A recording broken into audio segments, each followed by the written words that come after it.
السلام علیکم ورحمۃ اللہ وبرکاتہ۔ جی آج کی اس ویڈیو میں ہم ذکر کرنے والے ہیں کہ گلیات کے علاقوں میں پائے جانے والے چشمے اور خاص طور پر یہ جو چشمہ ہے یا پانی کا چشمہ ہے، اس کا آغاز کیسے ہوتا ہے، یہ زمین سے کیسے نکلتا ہے، اور ہمیں کیسے پتہ چلے گا کہ پانی کا قدرتی چشمہ ہے یا کوئی نالا ہے یا کوئی گندا پانی ہے۔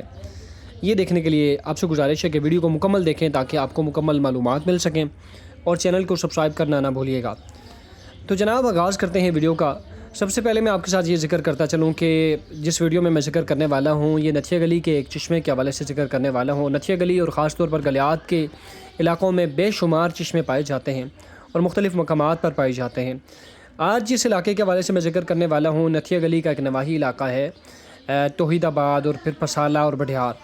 ان دونوں علاقوں میں پورے نتھیا گلی کے ہر یونین کونسل، ہر وی سی میں جو ہے، صرف نتھیا گلی نہیں بلکہ گلیات کے ہر وی سی میں جو ہے نا وہ چشمے پائے جاتے ہیں۔ لیکن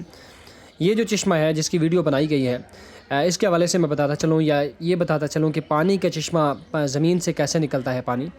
تو یہ نتھیا گلی وی سی پسالہ کا ایک علاقہ ہے جہاں پر یہ پانی کا چشمہ پایا جاتا ہے، اور بہت ہی زبردست قسم کا صاف اور شفاف پانی ہے اور بہت ہی ٹھنڈا پانی ہے، اور زمین سے یہ جب نکلتا ہے اور اس کو ہاتھ لگائیں، سردیوں ہوں یا گرمیوں ہوں، بہت ہی ٹھنڈا پانی ہے۔ اور اس کی سائیڈ وال پر جو پٹیاں آپ کو نظر آ رہی ہیں، جو آپ کو جھیلی نظر آ رہی ہے، یہ نیچرل ہے، جیسا کہ شہری علاقوں میں اس طرح کا بنایا جاتا ہے اور خوبصورتی کو بڑھانے کے لیے، لیکن یہ سارا کچھ نیچرل ہے۔ اور یہ نتھیا گلی توحید آباد سے نیچے پسالہ میں صرف ایک جگہ میں 20 مقامات پر اس طرح کے چھوٹے چھوٹے چشمے پائے جاتے ہیں۔ یہ ایک تھوڑا بڑا چشمہ ہے جس کے حوالے سے میں ذکر کرنے والا ہوں، اور یہ زمین سے جب نکلتا ہے تو وہ مقام بھی آپ کو میں دکھانے والا ہوں۔ اس کے علاوہ میں آپ کو یہ بھی ذکر کرتا چلوں کہ یہ جو چشمے ہیں، اس کا پانی جو ہے وہ دیہی علاقے میں استعمال کیا جاتا ہے، دیہی علاقے کے لوگ جو ہے گھروں میں استعمال کرتے ہیں۔ اس دیہی علاقے میں رہنے والی جو خواتین ہیں وہ آتی ہیں اور یہاں سے پانی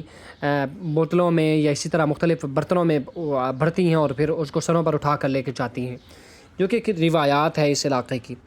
ساتھ ہی ساتھ یہاں پر بڑا پرسکون قسم کا علاقہ ہے، اور یہ پانی جو ہوتا ہے نیسلے کے مقابل، نیسلے سے بھی کئی گنا اچھا پانی یہ ہوتا ہے، یہ والا جو کہ ان چشموں کا پانی ہے، اس لیے کہ اس میں بہت ساری جڑی بوٹیاں شامل ہوتی ہیں، اور جہاں سے یہ نکل رہا ہوتا ہے وہ صاف و شفاف ماحول ہوتا ہے، اور بے حد صاف و شفاف ماحول کے ساتھ ساتھ یہاں پر ماحول جو ہے وہ صاف ستھرا سائڈ ایریا کا، اور زبردست قسم کی آب و ہوا ہوتی ہے، جس کی وجہ سے یہ پانی دوسرے پانی کی نسبت بہت زیادہ بہتر ہوتا ہے۔ اور یہاں کے اس علاقے کے لوگوں کی عمریں بھی جو ہے بہت اچھی ہیں، 70 سال، 80 سال، 90 سال اور 100 سال تک بھی، اور 120 سال تک بھی عمریں لوگوں کی پائی جاتی ہیں۔ اب اگر بات کی جائے کہ یہ پانی کا چشمہ زمین سے کیسے نکلتا ہے، تو سب سے پہلے یہ دیکھیں جی، سامنے کی جانب آپ اس چشمے کو دیکھ سکتے ہیں کہ کیسے زبردست اس کا پریشر بھی اچھا ہے، اور یہ زمین سے آ رہا ہے۔ اسی طرح آپ کو میں آگے آہستہ آہستہ آپ کو دکھاتا جا رہا ہوں، یہ زمین سے اس طرح اپنا رخ بناتے نیچے زمین کی طرف آتا ہے، اور یہ اچانک سے زمین سے نکل رہا ہوتا ہے، جیسے کوئی ایسا نہیں ہوتا کہ بھئی پیچھے سے وہ دور تک سے فوارہ آ رہا ہوگا، بلکہ یہ دیکھیں اسی طرح اوپر سے آ رہا ہے، تھوڑا اوپر جاتے جائیں جھیلی ٹائپ بن گئی ہے نیچے، اور اسی میں تھوڑا سا اوپر میں آپ کو جا کے دکھاتا ہوں کہ جو اس کا سٹارٹنگ پوائنٹ ہے جہاں سے اس چشمے کا آغاز ہوتا ہے، کہ یہ اس کی سائیڈ وال پہ ٹنکی لگائی گئی ہے باہر کے ایریا میں، تاکہ اس پانی کو تھوڑا سا محفوظ کیا جائے اور اس کے بعد نیچے بھیجا جائے۔ اسی وال کے یا اسی ٹنکی کے پیچھے کی جانب جو ہے، یہ دیکھیں آپ، یہاں سے اس زمین سے ادھر سے بھی نکل رہا ہے، اور تھوڑا یہ جو آپ کو اوپر سے آتا ہوا نظر آ رہا ہے، اسی کے پیچھے جو یہ دیکھیں یہ جگہ ہے، یہ گڑھا ہے جہاں کہ زمین کے اندر سے ہی یہاں پر اکٹھا ہوتا ہے اور یہیں سے نیچے آ رہا ہے۔ قدرتی بات ہے، نہ اس سے پیچھے اوپر پہاڑ کے اوپر سے آ رہا ہے نہ کچھ، بس یہاں سے ہی زمین کے اندر سے نکل رہا ہے۔ اور حیران کن چیز یہ ہے اس علاقوں میں کہ یہ علاقے بے حد اونچے ہیں، کافی اونچے ہیں شہری علاقوں کے نسبت، لیکن اونچے ہونے کے باوجود اتنی پہاڑوں کی اونچی جگہوں سے جب پانی نکل رہا ہوتا ہے تو پھر رب کی قدرت یاد آتی ہے،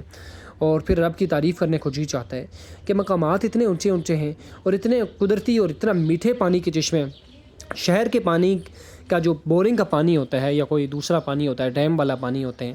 اس کے ذائقے کو آپ چیک کریں، اور ان جڑی بوٹیوں سے مل کر جو پانی آتا ہے اس کے ذائقے کو آپ چیک کریں، جتنی مٹھاس اس پانی میں آپ کو نظر آئے گی اور اس پانی میں آپ کو واضح طور پر فرق نظر آئے گا۔ یہی چشموں کا پانی جو تھا، انگریز آیا تھا، اس نے گلیات کے مختلف چشموں کا پانی اکٹھا کیا تھا، اور پھر اس نے ڈونگا گلی کے مقام پر یہ جو ڈیم آپ کو یا تالاب جو آپ کو نظر آ رہے ہیں یہ بنائے تھے، اور اس کے بعد اس نے یہی تالابوں والا پانی مری تک لایا تھا۔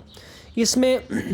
ایک چیز اور قابل غور یہ بھی ہے کہ ابھی بھی ضرورت ہے کہ جتنے یہ چشمے ہیں ان کے پانی کو اکٹھا کیا جائے اور پھر اسی طرح کے بڑے زبردست قسم کے تالاب بنائے جائیں اور ان کو منتقل کیا جائے دوسری جگہوں پر، جو پانی کے مسائل ہیں دیگر گلیات کے علاقوں میں وہ حل ہو سکیں، مری کے علاقوں میں حل ہو سکیں۔ اس کے علاوہ ایک بات اور ذکر کرنے والی ہے کہ مری کے مختلف علاقوں میں جو ہوٹلز بڑے بڑے پائے جاتے ہیں اور انہی ہوٹلوں کا پانی بعض دفعہ نیچے جاتا ہے، اور نیچے جب ندی نالیوں کے ذریعے سے نیچے جاتا ہے